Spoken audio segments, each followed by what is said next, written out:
Dixie here. A couple of years ago, I put out a video talking about my dumbest backpacking mistakes, and since then, I've made some more mistakes to add to the list or realized some of the other mistakes I've made in the past. And the reason I like to put these out here is not because I want to necessarily spotlight all the blunders that I've made, but so that hopefully people can learn from my mistakes and they don't have to make them themselves.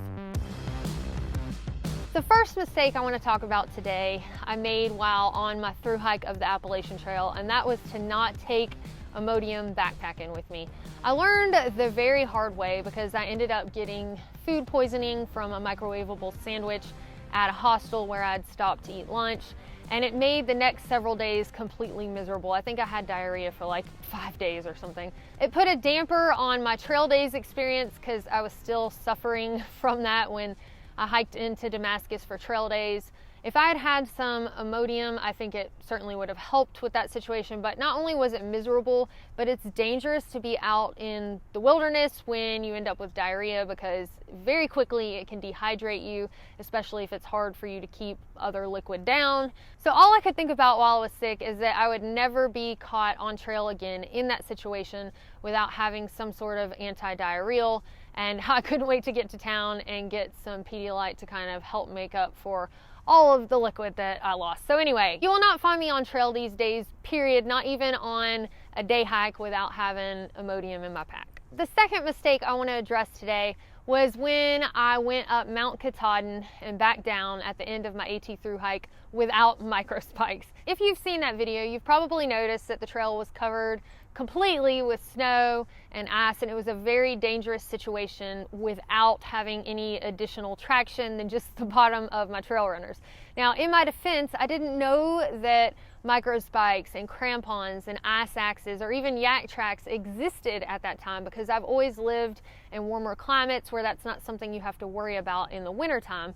But I did my due diligence after that and learned that there are other options. So I learned from my mistakes, and when I got out on the Pacific Crest Trail, I was more prepared going through the Sierra Nevada with the snow and the ice there, even though it was a 200% snow year. But I know people watched me climb that mountain with nothing but trail runners, so I just want folks to know that that's not the smartest decision, and there are things out there that can help you be safer in those conditions, and it's certainly important to research that and learn what you can do to keep yourself safe. The next mistake that I hope people learn from is guard your water filter with your life. There was one particular night on the Continental Divide Trail where we had done some night hiking and it felt kind of chilly, but I didn't think it was cold enough to where it would freeze. And we hadn't had freezing nights recently, but I should have taken the extra precaution to protect my water filters since, you know, good water is important to staying healthy while on trail.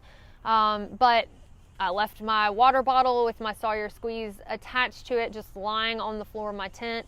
It did freeze that night and I woke up to a frozen water bottle and a frozen Sawyer squeeze. So you have to assume at that point for your safety that those little tubes inside the filter have bursted, and now even though water will flow through the filter, it's probably not actually functioning and filtering out the things that can be dangerous to you, especially if you're hiking in areas where you're drinking from cattle ponds.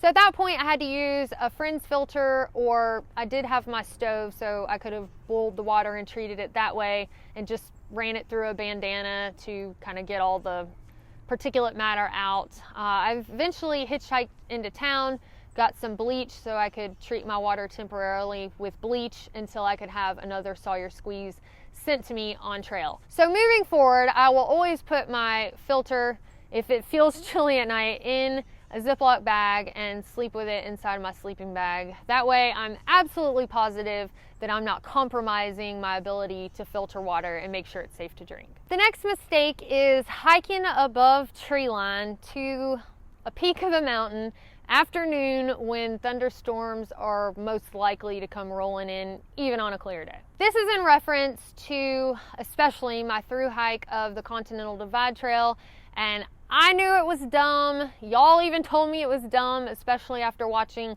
clips of my hair standing on end, which is a sign that a lightning strike is very likely to happen. So I knew that this was a dangerous situation that I was putting myself in. But I guess what I want people to understand is when you're on a thru hike, you have to put miles in. So just because I hit Colorado didn't mean that I could only hike one peak a day. You know, you have to keep trucking along.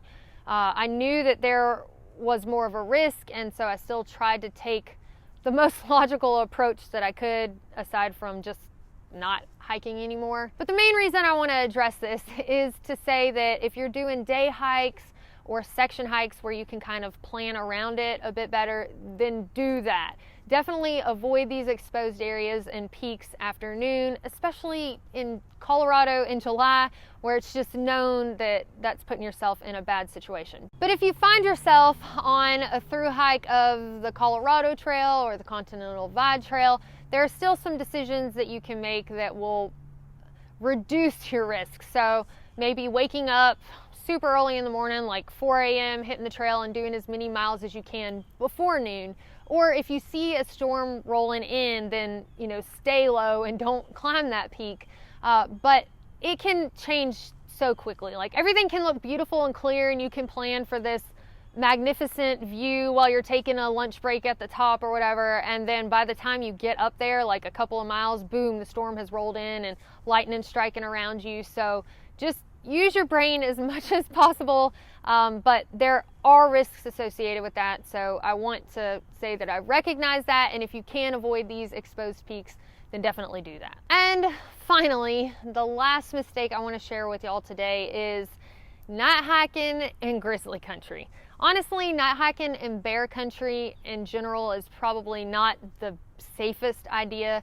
Bears are more active at dawn and at dusk, so if you're hiking on through dusk and into the night in bear country, then you're increasing your odds of running into a bear or startling a bear. But they especially suggest in grizzly bear country that you don't night hike. But again, I found myself in a predicament at the end of my CDT through hike, so I had to push more hours of the day, so that had me hiking many times through dawn, dusk, and into the night. So in this situation, of course, we were as loud as possible, hollering out "hey bear" as much as possible, making sure that at least hopefully we weren't startling the bears, so they would kind of mosey on off before we ever got to them, because, you know, they could hear us calling out. And I would also recommend, if you find yourself in this situation, like having to push on for some reason, for emergency or whatever, and you happen to be in grizzly bear country, not only should you make sure that you're hollering out more frequently and making your position known, but also make sure that you've got some spare batteries for your headlamp. I just think that's a great idea in grizzly country anyway. So when you're preparing to night hike, you can take out the newest, most charged up batteries. That way you've got the brightest beam possible. And other than that, I would just say, you know, it's definitely a good idea to avoid night hiking in grizzly bear country, especially, but this is again one of those instances where I know people saw me do it. So I wanted to recognize that it is a dumb decision and encourage people to not do that unless they find themselves in a situation where they're willing to take that risk, or they have to take that risk for some reason. All right, y'all, well, that is all I have for you today. If any of you are thinking, yeah, I've done some things that I'm not proud of, or I've made some mistakes that I'm glad they didn't go as terribly as they could have, and you want to share that with folks so that they can learn from your experiences, feel free to leave that in the comments below. And then maybe we can all get a little bit wiser here from each other instead of having to make the mistakes ourselves. Thank y'all for watching. If you found this video useful, don't forget to subscribe before you go, and we will see y'all next time.